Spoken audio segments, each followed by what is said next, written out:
Semangat pagi pecinta catur, tentunya kita mengupdate saat ini bagaimana permainan Norway Chess hari kelima, dan kita akan fokus pertama kali membahas permainan Magnus Carlsen menghadapi Alireza Firouzja.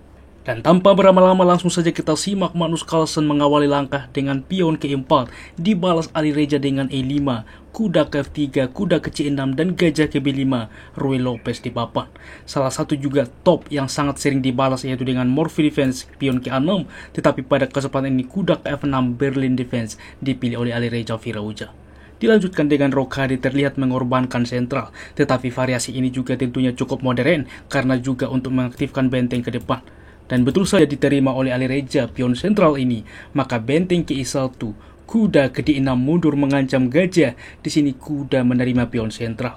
Dan perlu teman-teman, khususnya bagi pemula, balasan hitam ialah dengan gajah ke I7 di mana ke depan menghalangi benteng. Karena seperti ini, apabila Anda atau teman Anda mungkin di dalam posisi ini langsung bersemangat menerima gajah misalkan, maka hitam bisa dihukum teman-teman dengan kuda memukul kuda. Di sini open skak.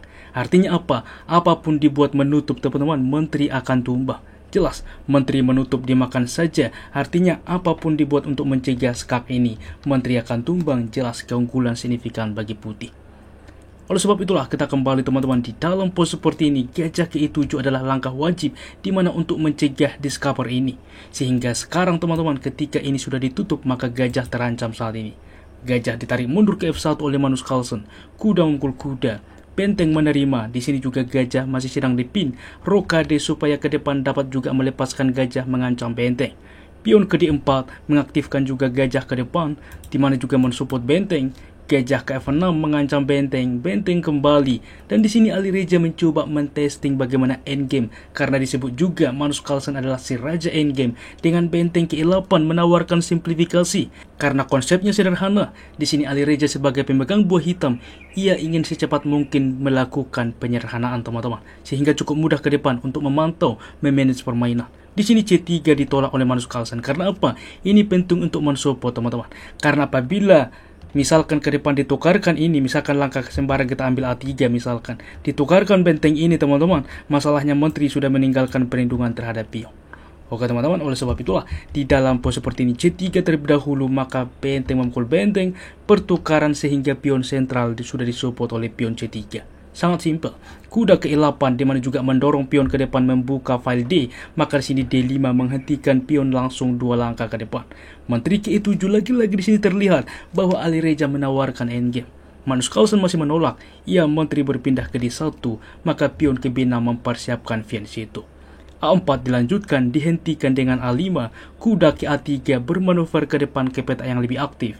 Gajah ke B7 mempersiapkan fiancé atau fokus rencana, maka kuda ke C4 dan gajah ke G5 saat ini. Di mana teman-teman cukup juga di sini apa yang wajib dimainkan konsep dari Alireza, ia ingin sekali menawarkan pertukaran. Walaupun gajahnya sebelumnya tentunya di petak F8, ia juga menawarkan saat ini. Kita lihat sudah berapa kali berpindah gajah ini. Sedangkan gajah Magnus belum berpindah. Sehingga Magnus Carlsen dengan senang hati menukarkan, tetapi sebelum hal itu terjadi, terlebih dahulu ia memilih dengan D6. Maka kuda menerima, sebelum juga langsung kuda memukul kuda, gajah baru memukul gajah, pertukaran kuda memukul kuda, pertukaran menteri menerima pion. Di sini juga mengancam pion. Gajah ke C6 simpel dari Alireza mensupport pion, benteng ke I1 menguasai file terbuka. Dan tidak mungkin diambil alih file ini karena akan skakmat di baris ke-8.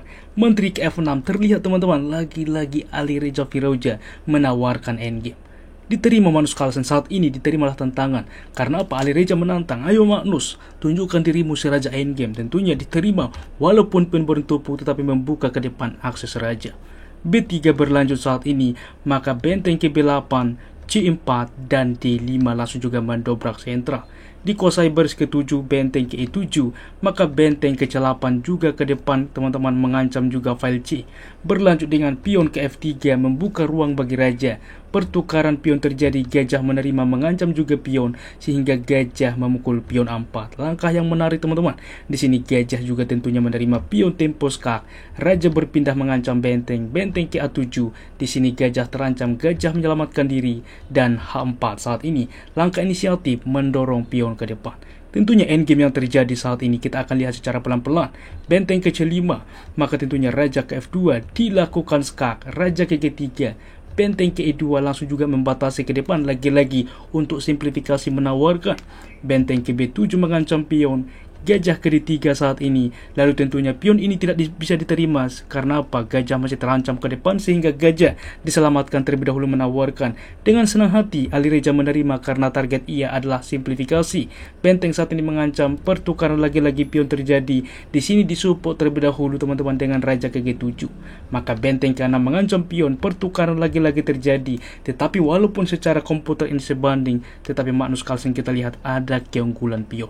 Dan komposisi seperti ini pun ke depan akan kita saksikan bagaimana Pragnananda menghadapi Fabiano Caruana. Tetapi bedanya ialah mereka dengan endgame kuda teman-teman. Sangat-sangat menarik ke depan. Benteng ke-7 dilanjutkan oleh Ali Reza Virauja, langsung juga mencegah ke depan ada skak. Oke, maka sini Raja advance dari Magnus Carlsen, kita akan melihat secara pelan-pelan dilakukan skak. Raja ke F7, maka Raja ke F5.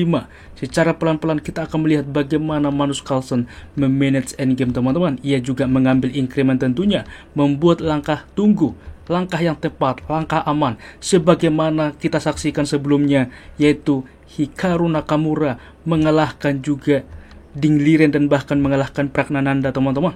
Oke teman-teman, dan di dalam pos ini kita lihat bagaimana langkah demi langkah yang coba dibangun oleh Magnus Carlsen. Raja bermanuver, dilakukan skak, Raja mundur, Raja ke G7, benteng juga lagi-lagi teman-teman. Di sini tidak mau juga Magnus Carlsen untuk imbang, walaupun tentunya dengan senang hati ditawarkan oleh Ali Reza Virauja. Dilakukan skak, Raja advance, maka benteng ke A7 lagi-lagi dibatasi juga untuk mencegah ada tempo skak saat ini. Maka lagi-lagi teman-teman kita melihat bagaimana langkah benteng direposisi kembali, bagaimana letak raja teman-teman, dan sehingga pada tekan waktu kita lihat bagaimana mereka bermain dalam tekan waktu.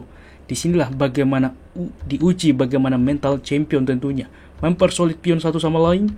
Raja advance saat ini, dan kita lihat mengancam juga pion, maka saat ini juga dikorbankan pion terpaksa teman-teman, diterima pion, maka Raja mendekat untuk mengancam pion saat ini melakukan skak ke depan, maka dicoba ditutup dengan benteng ke D7 ke depan, maka dimakan pion saat ini, dilakukan skak, Raja ke E5, benteng ke B6, dan benteng ke D6 ditawarkan teman-teman.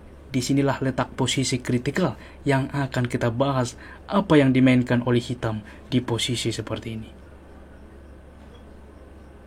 Bagaimana teman-teman? Ali Reza memilih menerima benteng ini, dan inilah kesalahannya teman-teman yang bisa dengan jelas dilihat oleh Magnus Carlsen. Jadi bang, apa yang seharusnya bisa dimainkan oleh Ali Reza? Benteng ke B2 menunggu teman-teman. Semisal F6 saat ini, maka dilakukan skak. Raja mundur, lagi-lagi akan selalu dilakukan skak teman-teman. Oke, di sini kembali dilakukan skak apabila ke D7, maka di sini Raja mendekat mengancam juga pion. Raja juga dipaksa pertukaran ke depan, dan ini pun kembali sebanding teman-teman. Oke, dan kita kembali di dalam pos ini ketika diterima teman-teman bedanya, maka Raja menerima, dan kita lihat endgame pion saat ini di mana Raja tidak bisa mendekat ke depan. Raja ke F7 berlanjut, Raja ke E5, Raja ke E7, pion melakukan skak, Raja berpindah, dan opsi terbaik Raja ke F4 teman-teman. Sangat-sangat menarik si Raja endgame dibuktikan oleh Magnus Carlsen, karena apabila ia melaju teman-teman, masalahnya ini juga akan sangat komplikatif ke depan. Ada potensi untuk imbang, kita lihat teman-teman, ada potensi untuk imbang ketika dilakukan skak, Raja berpindah.